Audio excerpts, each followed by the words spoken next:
So,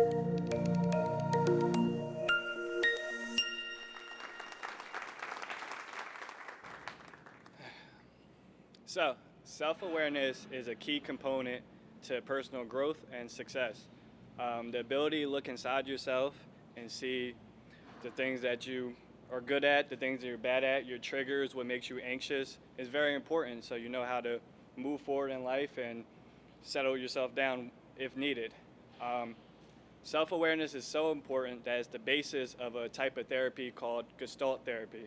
Now, for those who don't know what Gestalt therapy is, it's an experimental type of therapy where there's an agreement between the therapist and the client, and it's called the unconditional agreement, meaning that the therapist allows the client come to their own conclusions. The idea is that the client finds self-awareness, they find a sense of direction, they find a sense of freedom so that they develop the tools internally that they need going forward. Now, to add context to who I am, I'm a two-sport athlete. I played basketball for a majority of my life, from elementary school until my senior year of high school. And along basketball actually helped me find my love for running. My freshman year of high school, I wanted to make the team so bad, and I wanted to set a good impression to my coaches that I joined cross country just to be in shape. Cross country's in the fall, basketball's in the winter. I thought it would work out. Turns out there's no correlation. It didn't help me whatsoever, but I found a love for running, ended up something I'm good at. So from my freshman year of high school to my senior year of college, I ran cross country. Now I'm a coach. I'm a coach in my own right. I coach basketball all year round, so I wear many different hats, but what I learned is sports have the same universal lessons, right? So when I was a kid, my dad was my basketball coach for majority of my career, actually. And one of the biggest lessons he taught me, he would always say he loved basketball because she doesn't lie to you. She doesn't lie to you. She doesn't lie to you. And when you're younger, especially because it's your coach and your dad, you kind of just, all right, I hear you. And she doesn't lie to you. I hear you.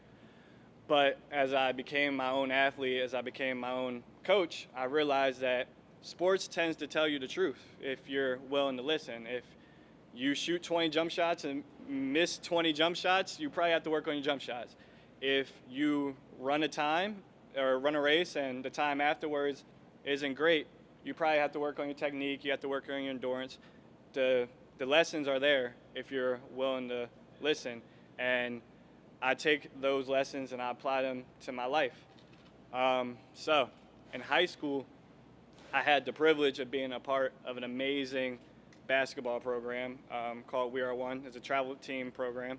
And I had the privilege of being around D1 athletes, guys who went on to be professionals, where it be overseas or an NBA. And you know, when you're in sports, you make different types of friendships. So I'm going to talk about two friends in particular who affected my life. One guy, his name's C.D. Cada. He's a 6'10" center. He went on to go to South Carolina University his freshman year. They went on a Final Four run, actually, in March Madness, and they ended up upsetting Duke University, so he had a great college career in that regard. Another friend of mine was Derrick Jones Jr. He is in NBA right now. He plays for Miami Heat, so he's chasing a title right now, and I'm super proud of those guys, and I'm just grateful that I was along that journey. But in high school, there was an ego check that I had to go through. It's that cliche saying of comparison is the thief of joy. So when we were in high school, we all did the same workouts. We had to lift the same weights, make sprints in the same time, make the same amount of jump shots. But at one point, I know I looked at them and was like, wow, should I be doing this because I'm not doing what they're doing? And it sounds even silly to say it out loud up in front of you guys, but it was a true insecure moment for me. You're a high school kid, you have that fragile ego. And I remember at one point I questioned playing basketball because at the time I was a better runner and I had the accolades there. But when it came to basketball, it wasn't the same love. But I love basketball, and I still did then. So I had to work through that. And that lesson taught me to play your role, put your best foot forward at all times. Even everything is not for everybody. You have to play your role. And I had to play my role just like they could do things that I couldn't. I could do things that they couldn't. I had to learn that and work through that. And I'm grateful for that lesson because fast forward, we get to college, and I have tendonitis in my left knee. That's something that affects my running ability a lot, and it affects me to this day. So I get to college, and I'm not the same runner that I was in high school, and I had to accept that. But this time, I developed the internal tools that I needed to deal with that insecurity because I already learned the lesson of play my role, do what I can do to the best of my ability. I wasn't in college to be the number one runner. I was there to be the captain. I was there to be a leader. I was there to be a second coach, a voice, and, still work out and run my hardest, but I wasn't there to be the number one runner. This time, I accepted it way better because I learned that lesson back in high school to do what I do, and it changes your perception on sports. I had a great college experience. I made great teammates, and I love doing it, so I'm just grateful that I got to learn that lesson. But going back to cliche statements, sometimes you have to lose something to appreciate it. So my tendonitis in my left knee started my senior year of high school. And during that time, it was extremely hard for me to play sports. And at the time, that's my identity. That's who I was. I was an athlete. I was a good runner. I was a basketball player. So during cross-country season, I lost a lot of confidence, not only as an athlete, but as myself as a person. I remember there was times at practice where my teammates were going off on 5, 6, 7 mile runs, and I had to stay on campus because if you run around Middletown High School 2 times, that's a mile. And I may be able to get around the school twice, maybe 4 times on a good day, and I still competed in the races. Now, I got lucky, and we were a top 5 team in the state that year, and that made me feel a little better, but in the back of my head, it was always, if I was the runner I was last year, we may be top 4, we may be top 3, we may have a chance at states. So that insecurity built up. Goes on to basketball season. We got a new coach. Things went differently, and I completely lost all confidence as an athlete in general.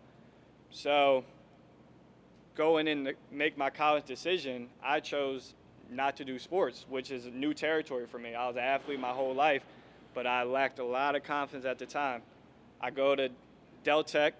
I pick a major that I really wasn't interested in, but it felt right. It was sports management. I'm not that great at math, but it just felt right. I was like, oh, I know sports. Let's go sports management.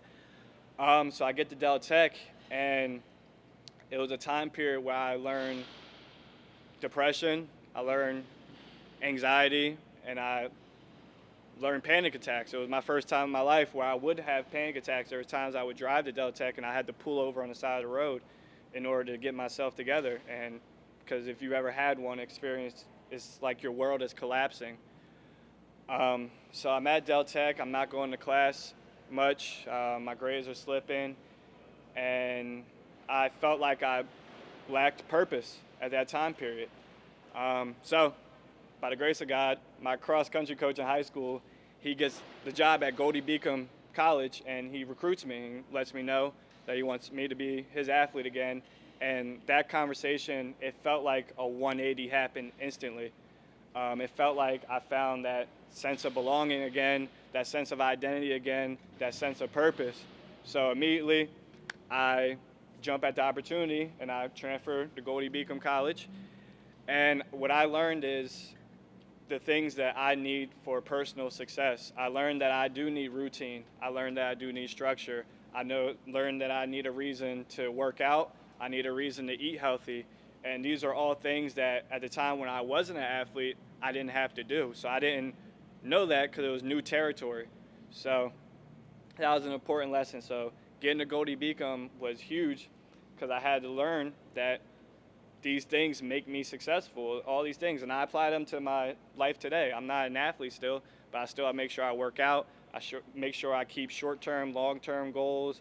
I make sure I just stay on routine because these are things that keep me balanced. And coincidentally enough, I learned that from not being in sports. But as people, we deal with adversity all the time. And I think sports is a great correlation to that. You have to learn to deal with losses, hard games, hard practices, injuries. If you talk to any coach during a season, he'll say your season has up and downs, your season has up and downs. And that's life in general. We all go through things that make us anxious. We all have triggers. We all have insecurities that are a daily challenge. So I learned a lot of internal tools through sports to be able to deal with these challenges, and I'm extremely grateful for that time period. But I think my biggest takeaway for sports and what I learned is how I personally need human connection. So I'm a behavior interventionist at Cedar Lane Elementary School, and I have aspirations to be a guidance counselor. What I learned is that when you're in sports, you have teammates, you have coaches, you have athletic director, you have so many people who want to help you succeed. And when I look at my job, when I look at coaching, that's what I want to do. I want to be a part of people's journey. Everybody shares this human experience. It's unavoidable. You have to deal with people. Nobody does anything alone. So for me, if I can be a part of somebody's journey just for a little bit, it might be a small interaction. It might be a month. It might be a season. It might be years. But if I can help you go forward, then I did my job, because whether they know it or not, they help me go forward. They give me a sense of fulfillment. So that reciprocity is big when it comes to my life. I need human interaction. I need to grow. I need to learn from other people. And I think that's because for the last 18 years, I've had a Gestalt therapist through sports. Thank everybody for your time.